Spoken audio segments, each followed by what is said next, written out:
ముందుగా మేము ఇక్కడికి రావడానికి మెయిన్ రీజన్ ఏంటంటే సార్ వచ్చేసి ఇప్పుడు 50% ఆఫ్లోనే సర్జరీస్ అనేవి స్టార్ట్ చేశారు. And every month 1 free surgery అనేది దేని గురించి చేస్తారు అంటే వాళ్ళని ఎలా చూస్ చేస్తారు, ఆ ఫ్రీ సర్జరీ అనేది ఎలిజిబిలిటీ ఎలాగా ఏంటి అనేది ఇప్పుడు ఒకసారి చూద్దాం.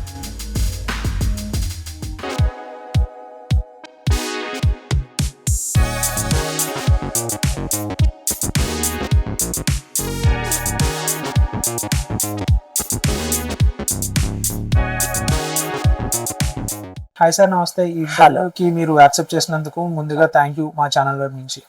మీరు ఈ 20 years నుంచి సర్వీస్ చేస్తున్నారు, ఎంతో మంది పేషెంట్స్ని చూసుంటారు.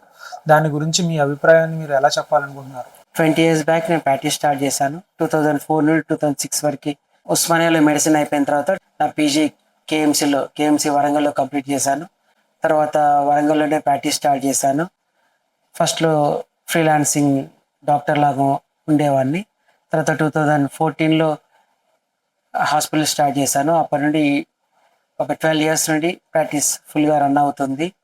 ఈ మధ్య ఒక 4 years నుండి హైదరాబాద్లో స్టార్ట్ చేసాము, కూకట్పల్లిలో స్టార్ట్ చేసాము. బాగుంది. ఈ 20 సంవత్సరాల్లో మీకు అత్యంత హ్యాపీనెస్ ఇచ్చిన మూమెంట్స్ ఏంటి సార్? కొన్ని ఉన్నాయండి.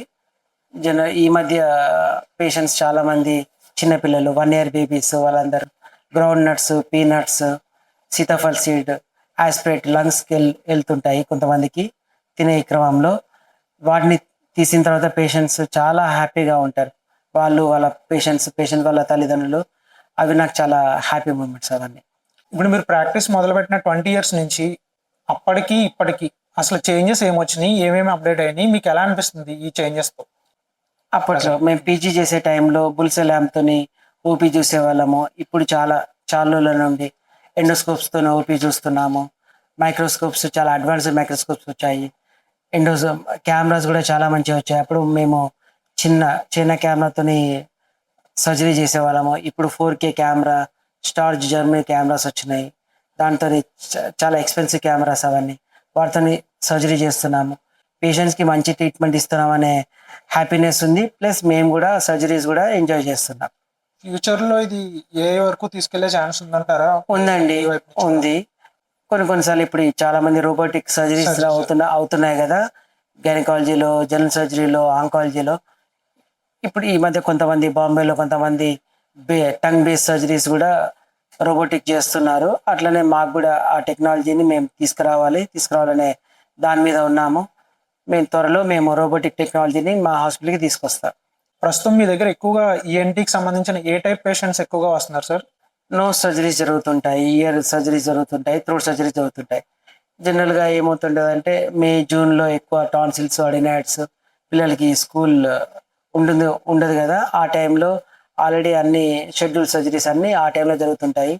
Throughout the year no surgeries ఎక్కువ అవుతుంటాయి. ఈ మధ్య బాగా రైనోప్లాస్టిక్ చాలామంది వస్తున్నారు పేషెంట్స్. ప్లస్ స్నోరింగ్ కూడా బాగా ఎక్కువైంది ఒబేసిటీ వల్ల, ఎక్సర్సైజ్ చేయకపోవడం వల్ల. దానివల్ల ఆ స్నోరింగ్ సర్జరీస్ ఎక్కువ అవుతున్నాయి. చాలా మంది చిన్న ప్రాబ్లమ్స్ అని చెప్పి నెగ్లెక్ట్ చేసి ఆగిపోతుంటారు. అది ఎంతవరకు కరెక్ట్ అంటారు? కొన్నిసార్లు ఉంటుంది. ఇప్పుడు అడినాయిడ్స్ ఉంటుంది, అడినాయిడ్స్కి బాగా సీరియస్గా ఉండదు, కానీ గ్రేడ్ 4 అడినాయిడ్స్ ఉంటే కొద్దిగా ప్రాబ్లమ్స్ వస్తుంటాయి. 100లో ఒకరిద్దరికి ప్రాబ్లమ్స్ వస్తుంటాయి. నోస్లో కొంతమందికి స్నోరింగ్ వల్ల ప్రాబ్లమ్స్ వస్తుంటాయి. ఇయర్లో ఎక్కువ ప్రాబ్లమ్స్ వస్తుంటాయి. చిన్నది ఇయర్ నుండి చీమ్ గారడము, ఇయర్ డిశ్చార్జ్తోని కొన్నిసార్లు వదిలేస్తే, ఎక్కువ మంచి ట్రీట్మెంట్ ఇవ్వకపోతే, సర్జరీ చేయకపోతే అది మెల్లిగా ఆ డిసీజ్ బోన్ని కొంచెము తినేసి మెల్లగా బ్రెయిన్ వరకు వెళ్ళే ఛాన్స్ ఉంటుంది. సర్జరీ అనగానే చాలా మంది భయపడుతుంటారు. ఇప్పుడు పల్లెటూరు నుంచి వచ్చిన వాళ్ళు ఉంటారు, పెద్దవాళ్ళు ఉంటారు, వీళ్ళంతా భయపడుతూ ఉంటారు. వాళ్ళకి మీరు ఏం చెప్పాలనుకుంటున్నారు? ప్రతి ప్రాబ్లంకి సర్జరీయే సొల్యూషన్ అంటారా? లేదండి, ప్రతి ఈఎన్టీ ప్రాబ్లంకి సర్జరీ పరిష్కారం కాదు. చాలా సార్లు సర్జరీ అవసరం పడదు. కొన్ని వాటికి సర్జరీ అవసరం పడుతుంటాయి. ఎవరికి సర్జరీ అవసరం పడుతుంటుంది అంటే లాంగ్ స్టాండింగ్ డిసీజెస్ ఉంటాయి కొంతమందికి. వాటి వల్ల ఓవరాల్ హెల్త్ మీద ఎఫెక్ట్ వస్తూ ఉంటుంది. స్నోరింగే తీసుకోండి. స్నోరింగ్ అలానే ఉంటే కొన్నిసార్లు హైపర్ టెన్షన్ వస్తుంది, డయాబెటీస్ వస్తుంది, ఇంకా సివియర్ ప్రాబ్లమ్స్ వస్తూ ఉంటాయి. దానివల్ల అట్లాంటి వాటికే సర్జరీస్ అవసరం పడుతుంటాయి. కొందరికి నోస్ బ్లాక్ ఉంటుంది. నోస్ బ్లాక్ కొన్ని ఫస్ట్ డ్రాప్స్తోని మనం రన్ చేస్తుంటాము. వాళ్ళకు కూడా డ్రాప్స్ కూడా కొన్నిసార్లు పనికిరావు. అట్లాంటి వాళ్ళకి సర్జరీ చేస్తుంటాము. కొంతమందికి ఇయర్ ప్రాబ్లమ్స్ వస్తుంటాయి, డిశ్చార్జ్ బాగుంటుంది, అది కాంప్లికేషన్స్ ఉంటాయి, వాటికి సర్జరీ చేస్తాం. అన్ని ఈఎన్టీ ప్రాబ్లమ్స్కి సర్జరీ పరిష్కారం కాదు, కొన్ని ప్రాబ్లమ్స్కి ఈఎన్టీ సర్జరీ చేస్తుంటాం.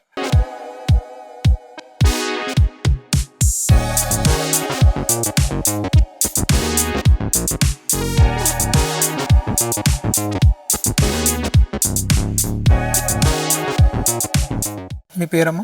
అనుష. ఎక్కడి నుంచి వచ్చారు? కరీంనగర్ నుండి వచ్చామండి. కరీంనగర్. మాకు చాలా మంది చెప్పారండి హాస్పిటల్ మంచిగా అని. మా రిలేషన్స్ కూడా ఇక్కడ చాలా మంది సర్జరీ చేయించుకున్నారు. ఇప్పుడు ఏ సర్జరీకి వచ్చారమ్మా మీరు? నాకు చెవి ఆపరేషన్ అండి. చెవి ఆపరేషన్కి వచ్చారు. ఇది ఇన్సూరెన్స్లో క్లెయిమ్ అవుతుందా లేకపోతే అమౌంట్ అవుతుంది? ఇన్సూరెన్స్ అండి. గౌడ రమేష్ ఈఎన్టీ హాస్పిటల్ పేషెంట్స్కి మీరు ఇచ్చే ప్రాముఖ్యత, లైక్ ఇంపార్టెన్స్ ఏంటి? జనరల్గా పేషెంట్ రాగానే మనం చూస్తుంటాం, ఎండోస్కోప్తోనే మేము ఓపీ చూస్తుంటాము. మీరు చూడొచ్చు, ఎండోస్కోప్తోనే ఓపీ చూస్తుంటాము. చూసిన తర్వాత ప్రాబ్లమ్ని మేము అందరికంటే ఎక్కువ తొందరగా ఐడెంటిఫై చేస్తాము. సపోజ్ నేను ఎవరికైనా బాగా సివియర్ ప్రాబ్లం అనిపిస్తుంది, వాళ్ళకి కొంతమందికి సిటీ స్కాన్ తీస్తుంటాము, కొందరికి ఎండోస్కోప్ చేస్తుంటాము, డీప్ ఎండోస్కోపీ చేస్తుంటాము, కొంతమందికి హీరింగ్ టెస్ట్ చేస్తుంటాము. ఆ హీరింగ్ టెస్ట్ అన్నీ అయిన తర్వాత దాన్ని బట్టి మనకు ప్రాబ్లమ్ అసెస్ చేసుకుంటాము. అసెస్ చేసుకున్న తర్వాత దాని ప్రకారమే మనకు ఫర్దర్ ట్రీట్మెంట్ ఇస్తుంటాం. కొందరికి సర్జరీ అవసరం పడుతుంది, చాలా మందికి సర్జరీ లేకుండానే మెడిసిన్స్ అనేది తగ్గిపోతుంటాయి. మీ హాస్పిటల్లో ముఖ్యంగా ఎలాంటి సర్జరీస్ ఎక్కువగా జరుగుతున్నాయి సార్? ఇయర్ జనరల్గా ఇప్పుడు ఈఎన్టీ అనగానే ఇయర్, నోస్, థ్రోట్ ఉంటుంది. థ్రోట్లో మళ్ళీ టాన్సిల్స్, అడినాయిడ్స్ ఉంటుంటాయి, థైరాయిడ్ సర్జరీస్ కూడా ఉంటుంటాయి. ఇయర్ తీసుకుంటే ఇయర్లో గ్రోమెట్ సర్జరీ ఉంటుంది, మిరింగోటమీ ప్లస్ గ్రోమెట్ అని అంటాము. 2 tympanoplasty, mastoidectomy, modified radical mastoidectomy surgeries ఉంటాయి కదా. ఇవన్నీ నోస్ తీసుకుంటే nose the surgeries, turbinectomy, septoplasty, functional endoscopic sinus surgery అవి ఉంటుంటాయి. రైనోప్లాస్టీ ఉంటుంది నోస్లో. థ్రోట్లో అయితే అడినాయిడ్స్ ఉంటాయి, టాన్సిల్ సర్జరీస్ ఉంటాయి, థైరాయిడ్ సర్జరీస్ ఉంటాయి. ఇవన్నీ రెగ్యులర్గా సర్జరీస్ మా దగ్గర అన్ని సర్జరీస్ అవుతుంటాయి. ఆల్మోస్ట్ ఈఎన్టీకి సంబంధించిన అన్ని సర్జరీస్ అవుతుంటాయి. వీటిని కొంతమంది బాగా నీడీ పీపుల్ ఉంటారు, నీడీ పీపుల్ ఉంటారు, కొందరు బిలో పావర్టీ లైన్లో వాళ్ళు ఉంటారు. వాళ్ళకందరికీ మనము కొంచెంగా ఇప్పుడు చాలా రోజులు నేను 20 years నుండి ప్రాక్టీస్ చేస్తున్నాను. చాలా అంటే పేషెంట్ల వల్లనే నేను డెవలప్ అయ్యాను.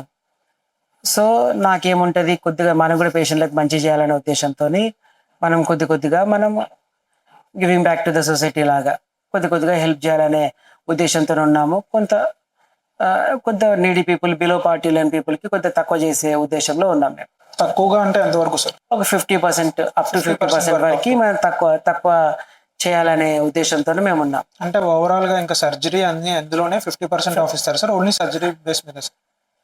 యాక్చువల్గా జనరల్గా మాది అన్ని మా ఈఎన్టీ మొత్తం ప్యాకేజ్లో ఉంటాయి.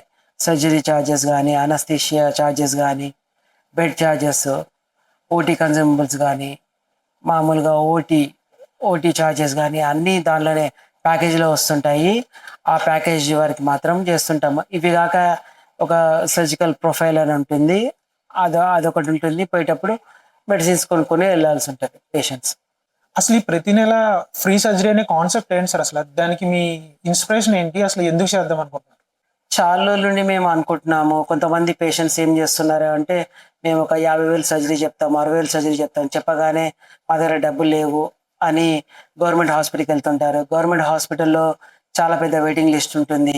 వాళ్ళు 2 నెలలు, 3 నెలలు, కొంతమందికి సంవత్సరం వరకు డేట్లు ఇస్తున్నారు. సో వాళ్ళందరికీ ట్రీట్మెంట్ లేకుండా వాళ్ళు 1 year వెయిట్ చేయాలంటే వాళ్ళు కూడా బాధపడుతుంటారు. కొన్నిసార్లు సరే ఏం చేయలేరా మీరు అంటే, సరే మేము కూడా బాగా అందరము మా టీంతో బాగా ఆలోచించి ఒక నెలకి ఒక సర్జరీ ఫ్రీగా చేద్దాం అనుకుంటున్నాము. కానీ మీకు అందరికీ అనుమానం వస్తుంది, మళ్ళీ వచ్చిన తర్వాత మళ్ళీ డబ్బులు ఏమైనా ఖర్చు అవుతాయని. అలా కాకుండా టెస్ట్లు, సర్జరీ అంతా ఫ్రీ అవుతుంది. సర్జరీ ప్యాకేజ్ ఎలా ఉంటుందంటే, surgeon charge, anaesthesia charge, bed charges అంటే రూమ్ ఛార్జెస్, ఓటీ కన్జ్యూమబుల్స్ అన్నీ, ఓటీ మెడిసిన్స్ కూడా, ప్లస్ ఓటీ ఛార్జెస్ కూడా హవర్కి ఇంత ఉంటుంది కదా, అన్నీ ఫ్రీగా చేస్తామని అనుకుంటున్నాము. ఒక పోయేప్పుడు నోస్, థ్రోట్ వాళ్ళకి ఏమో 1,000 రూపీస్ ఖర్చు అవుతుంటుంది పోయేప్పుడు మెడిసిన్స్కి. ఇయర్ వాళ్ళకి ఒక 2,000 అట్లా ఖర్చు అవుతుంది. అదే తప్ప ఇంకేమీ కాదు. ఫ్రీ సర్జరీ పేషెంట్ని మీరు ఎలా సెలెక్ట్ చేస్తారు? వాళ్ళ ఏమేమి డాక్యుమెంట్స్ ఇంపార్టెంట్ అవుతుంది? జనరల్గా వాళ్ళకి ఎలా ఉంటుందంటే, ఇప్పుడు వాళ్ళ ఆధార్ కార్డు ఇప్పుడు అందరికీ ఉంటుంది. వాళ్ళ ఇన్కమ్ ప్రూఫ్, వాళ్ళకి ఎన్ని ఎకరాలు ఉంది, ఏముంది నిజంగానే ఆటో డ్రైవరా, వాచ్మెన్లు కొంతమంది ఉంటుంటారు, రకరకాల మనుషులు వస్తుంటారు. వాళ్ళందరిది వాళ్ళ బ్యాక్గ్రౌండ్ డిఫరెంట్గా వెరిఫై చేసి ఎవరికి అవసరం అవుతుంది, ఎవరు ఆర్ఫన్స్, కొంతమంది అమ్మ నాన్న ఉండరు, వాళ్ళ పక్కన వాళ్ళ పేషెంట్ని తీసుకొచ్చిన వాళ్ళు చెప్తుంటారు వీళ్ళకి అమ్మ లేదు నాన్న లేరు సార్, ఎవరు లేరు సార్, వీళ్ళకి ఎవరు ఆధారం లేరు అంటే అట్లాంటి వాళ్ళని చూజ్ చేసుకొని మనం ఫ్రీ సర్జరీ చేద్దామని అనుకుంటున్నాం ఈ మధ్య. ఇప్పుడు ఫ్రీ సర్జరీ అనేది అనౌన్స్ చేస్తున్నారు ఎవ్రీ మంత్ అనేది. దీనికి మేము ఎలా అప్లై చేయాలి, మమ్మల్ని అప్రోచ్ అవ్వాలంటే ఏంటి సార్ వే ఏంటి? రిసెప్షన్ నెంబర్ ఉంటుంది. రిసెప్షన్ నెంబర్కి అక్కడ నా హన్మకొండ బ్రాంచ్లో కానీ, నా కుక్కడపల్లి బ్రాంచ్లో కానీ, ఈ 2 బ్రాంచ్లలోనే ఫ్రీ సర్జరీ చేస్తున్నాము. ఇంకో చంద్రనగర్ బ్రాంచ్లో ఉంది, దానిలో ఫ్రీ సర్జరీ చేయట్లేదు. ఈ రెండింటికి మీకు ఆల్రెడీ ఎవరైనా అడ్వైస్ చేసినా, మీరు చాలా పూర్ అని మీ డాక్యుమెంట్స్ పంపించిన అన్నీ చూసుకొని వెరిఫై చేసి బ్యాక్గ్రౌండ్ కూడా చెక్ చేసుకొని చాలా ఎంక్వైరీలు చేసిన తర్వాతే మేము ఫ్రీ సర్జరీ చేద్దామని అనుకుంటున్నాం. సార్ ఇప్పుడు మీ 20 సంవత్సరాల జర్నీని వెనక్కి తిరిగి చూసుకుంటే వావ్ అనే మూమెంట్స్ ఏంటి? దేవుడి దయ వల్ల 20 years బాగానే ఉంది. దేవుడి సహకారం ఉండాలి. మనం డెవలప్ కావాలంటే పేషెంట్ నుండి కూడా చాలా నేర్చుకున్నాము. ఇప్పుడు ఇదంతా డాక్టర్ ప్రాక్టీస్ అంటే ఎలా ఉంటుందంటే, పేషెంట్ ఒకటి చెప్తుంటాడు మనకు ప్రాబ్లం ఉందని, మనం ట్రీట్మెంట్ ఇస్తుంటాము, కొన్నిసార్లు తగ్గలేదని వస్తారు, దాని నుండి కూడా మేము నేర్చుకుంటుంటాము. ఈ 20 years నాకు పేషెంట్లు చాలా నేర్పించారు, నా సీనియర్స్, నా డాక్టర్స్ అందరు నేర్పించారు. ఓవరాల్గా 20 yearsలో నేను చాలా హ్యాపీగానే ఉన్నాను. సార్ ఇప్పుడు ఏంటి ప్రాబ్లమ్స్తో బాధపడుతున్న పేషెంట్స్కి మీరు చివరగా ఏం చెప్పాలనుకుంటున్నారు? మీ సజెషన్స్ ఏంటి? చాలా చిన్న ప్రాబ్లమ్స్ అని కొంతమంది కనిపిస్తూ ఉంటుంది, నెగ్లెక్ట్ చేయకండి. కొన్నిసార్లు చిన్న ప్రాబ్లం అయినా దాన్ని అట్లనే వదిలేస్తే చాలా పెద్ద ప్రాబ్లం అయి ఉంటుంది. దాన్ని చిన్నగా ఉన్నప్పుడే దాన్ని మనము దగ్గరలోనే ఏంటి డాక్టర్ దగ్గరికి వెళ్ళి ట్రీట్మెంట్ తీసుకుంటే పెద్ద ప్రాబ్లం కాదు, మీకు ఎక్కువ ఫైనాన్షియల్ బర్డెన్ పడదు. ఈ మధ్య మా ఆలోచన ఏంటంటే ఆన్లైన్ కన్సల్టేషన్ అడుగుతున్నారు కొంతమంది చాలా దూరం ఉంటున్నారు. వాళ్ళందరికీ 199కే మేము ఆన్లైన్ కన్సల్టేషన్ ఛార్జ్ చేస్తున్నాము, దాన్ని యూజ్ చేసుకోండి. దాదాపు 20 సంవత్సరాల నుంచి సేవలు అందిస్తున్న మన డాక్టర్ గౌడ రమేష్ గారు ఇప్పుడు 50% ఆఫర్ అనేది మనకి ఇస్తున్నారు. ఈ హాస్పిటల్లో వాటిని యూజ్ చేసుకోవాలన్నా సరే, అండ్ మనకి ఎవ్రీ మంత్ ఒక ఫ్రీ సర్జరీ అనేది ప్రొవైడ్ చేస్తున్నారు సార్. ఇబ్బందుల్లో ఉన్న పేషెంట్స్కి, మధ్యతరగతి, లోయర్ మిడిల్ క్లాస్ వాళ్ళకి ఈ సర్జరీస్ అనేది ప్రొవైడ్ చేయడం జరుగుతుంది. అలా ఎవరైనా మీరు సఫర్ అవుతుంటే, మీరు సర్జరీకి డబ్బులు పెట్టుకోలేని పక్షంలో మా స్క్రీన్ పైన ఉన్న నెంబర్ కాంటాక్ట్ చేస్తే వాళ్ళు మీ పూర్తి వివరాలని సేకరించి అన్ని విధాలుగా మీరు ఓకే అనుకుంటే, ఎలిజిబుల్ అనుకుంటే వాళ్ళు మిమ్మల్ని కాంటాక్ట్ చేస్తారు. Thanks for watching.